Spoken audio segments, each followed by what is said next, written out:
തർക്കിച്ചോളൂ.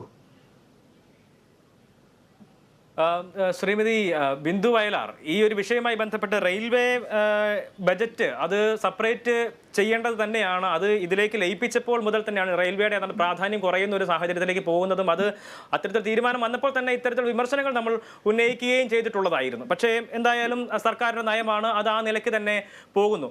കേരളത്തിൽ നിന്നും നിരവധിയായിട്ടുള്ള മെമു ട്രെയിനുകൾ ക്യാൻസൽ ചെയ്തിട്ടുള്ള നടപടികൾ വരെ ഉണ്ടായിട്ടുണ്ട്. യാത്രക്കാർ അനുഭവിക്കുന്ന ദുരന്തം ഓരോ നിമിഷവും നമ്മൾ വാർത്തകളിലൂടെ അവതരിപ്പിച്ചിട്ടുണ്ട്. അത് നമ്മൾ പൊതുസമൂഹം കാണുന്നതുമാണ്. അപ്പോഴും ചൂണ്ടിക്കാണിക്കപ്പെടുന്നത് ഇത്തരത്തിൽ ഒരു തരത്തിലുള്ള പ്രശ്നങ്ങളും ഇവിടെ ഇല്ല. ഇവിടെ റെയിൽവേ അതിഭീകരമായിട്ടുള്ള വികസനത്തിന്റെ പാതയിലൂടെ മുന്നോട്ട് കുതിക്കുകയാണെന്നുള്ളതാണ്. പക്ഷേ വന്ദേ ഭാരതിന് വേണ്ടി സാധാരണ ട്രെയിനുകൾ പിടിച്ചിടുന്നത് ഇവരാരും കാണുന്നില്ല.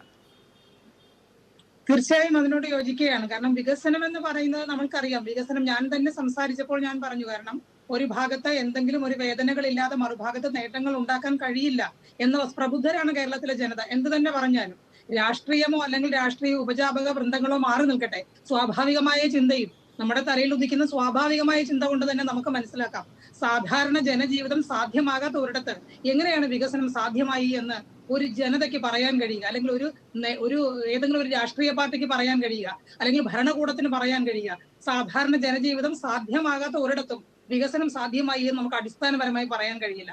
റെയിൽവേയുടെ കാര്യം തന്നെ പറയുമ്പോൾ അതിന്റെ ബജറ്റ് നേരത്തെ ഇവിടെ എനിക്ക് മുമ്പ് സംസാരിച്ച പല സാറന്മാരും പറയുന്നത് ഞാൻ എന്റെ ശ്രദ്ധയിൽപ്പെട്ടിട്ടുണ്ട്. അപ്പൊ അത് വളരെ സത്യമായൊരു വാസ്തവമാണ്. കാരണം അതിലേക്ക് തന്നെയാണ് ഞാനും വിരൽ ചൂണ്ടുന്നത്. അപ്പൊ ഇത്തരം കാര്യങ്ങൾ അവിടെ നമുക്ക് പൂർണ്ണമായിട്ടും പരിഹരിക്കാമെന്നിരിക്കെ അതിന്റെ പരിഹാരമല്ല. ഇതൊരു പ്രത്യേക ജനതയുടെ താല്പര്യങ്ങൾ സംരക്ഷിക്കുന്നത് പോലെയാണ് ഇന്ന് റെയിൽവേ വികസിച്ചുകൊണ്ടിരിക്കുന്നത്. വികസനം റെയിൽവേയുടെ പ്രധാനപ്പെട്ട മോട്ടോ എന്ന് പറയുന്ന സർവീസാണ്. അതൊരിക്കലും കച്ചവടമല്ല. പക്ഷെ ഇന്ന് നമുക്ക് മനസ്സിലാക്കാൻ സാധിക്കുന്നത് റെയിൽവേ പക്ക ഒരു കച്ചവട സ്ഥാപനമായി മാറുന്ന ഒരു കാഴ്ചയാണ് നാം കാണുന്നത്. എവിടെയാണ് സർവീസ് ഉള്ളത്? സാധാരണക്കാരനോട് കാണിക്കുന്ന ഈ ഒരു വിമുഖത അല്ലെങ്കിൽ ഒരു ചിറ്റമ്മ നയം. തീർച്ചയായിട്ടും 25 വർഷമായിട്ട് ഈ റെയിൽ യാത്രികയായിട്ടുള്ള ഒരു വ്യക്തിയാണ് ഞാൻ.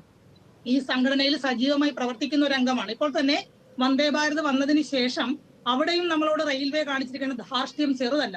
കാരണം ഞങ്ങളെ പോലെയുള്ളവരുടെ സംഘടനകൾ നിരന്തരമായ സമരങ്ങൾ പ്രഖ്യാപിക്കുകയും അതുപോലെ റെയിൽവേ മന്ത്രിക്ക് കത്തെഴുതുകയും അതുമായി ബന്ധപ്പെട്ട നമ്മുടെ ജനപ്രതിനിധികളെ എല്ലാം കാണാൻ ശ്രമിക്കുകയും ചെയ്തത് വളരെ നിസ്സാരമായ ഒരു ആവശ്യമാണ് ജനപ്രതിനിധികളായും ഞങ്ങൾ യാത്രക്കാരുടെ പ്രതിനിധികളായും ഞങ്ങൾ ഉന്നയിച്ചത്. കാരണം ഇതിന്റെ സമയം ചെറിയ രീതിയിൽ ഒന്ന് വ്യത്യാസപ്പെടുത്തി സാധാരണക്കാരനെ അത്രയേറെ സമയം വഴിയിൽ പിടിച്ചിടാതെ മുമ്പോട്ട് തികച്ചും സ്വാഭാവികമായി സർവീസ് നടത്താമായി ഇരുന്നിട്ടും ധാർഷ്ട്യമാണ് റെയിൽവേ സാധാരണക്കാരനോട് കാണിച്ചത്.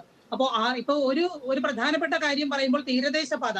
ഈ തീരദേശപാതയിലൂടെ ഈ വന്ദേ ഭാരതിന് അനുവദിച്ചിരിക്കുന്ന സമയത്ത് ഒരു ദിവസം പോലും ഈ വന്ദേ ഭാരതിന് യാത്ര ചെയ്യാൻ കഴിഞ്ഞിട്ടില്ല. കാരണം ചതുപ്പ് നിലങ്ങൾ വെട്ടി നികത്തി ഉണ്ടാക്കിയതാണ് ഈ തീരദേശപാത. അതിലൂടെ എങ്ങനെയാണ് സർവീസ് നടത്തുക എന്ന് പോലും അറിയാത്ത ഒരാൾ അതിന്റെ വേഗം നിർണ്ണയിക്കുക? ഒരു വണ്ടിക്ക് എത്ര വേഗതയിലാണെങ്കിലും ഓടി എത്താൻ കഴിയുന്ന പാതയാണ് ആവശ്യം. അപ്പോൾ പാത ഇരട്ടിപ്പിക്കുക എന്നുള്ളതാണ് വികസനത്തിന്റെ ആദ്യ പടി. അതിന് കഴിഞ്ഞ ബഡ്ജറ്റ് തൊട്ട് പറയുന്ന ആ ഒരു കാര്യം ആദ്യം പ്രാബല്യത്തിൽ വരണം.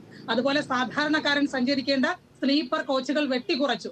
അതിന് പകരം AC കോച്ചുകൾ കൊണ്ടുവന്നു. അതാണോ വികസനം? സ്ലീപ്പർ കോച്ചുകൾ ഇല്ല, ജനറൽ സംവിധാനങ്ങളില്ല, 16 കാർ മെമു പറഞ്ഞ് അതില്ല. അപ്പോൾ സാധാരണക്കാരൻ യാത്ര ചെയ്യേണ്ട, സാധാരണക്കാരന് ജീവിക്കേണ്ട, അവൻ എങ്ങനെയാണ് യാത്ര ചെയ്യുക?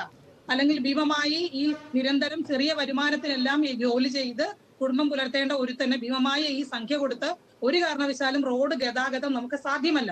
അപ്പോൾ അങ്ങനെയുള്ള റെയിൽ സംവിധാനങ്ങൾ ഈ രീതിയിൽ സാധാരണക്കാരനെ പരീക്ഷിക്കുമ്പോൾ ഈ പറഞ്ഞ ഒരു വാക്കുകളും ഓരോ ബഡ്ജറ്റിലൂടെ പറയുന്ന ഈ ഒരു വാക്കുകളും പാലിക്കപ്പെടാതെ പോകുമ്പോൾ എങ്ങനെയാണ് വികസനം സാധ്യമാവുക എന്ന് പറയുന്നത്? തീർച്ചയായും അത് തന്നെയാണ് പ്രധാനമായി ഉന്നയിക്കപ്പെടുന്ന ചോദ്യം. സാധാരണക്കാരായിട്ടുള്ള ഏറ്റവും താഴെത്തിട്ടുള്ള മനുഷ്യർക്ക് എത്തുമ്പോൾ മാത്രമാണ് അതിലെ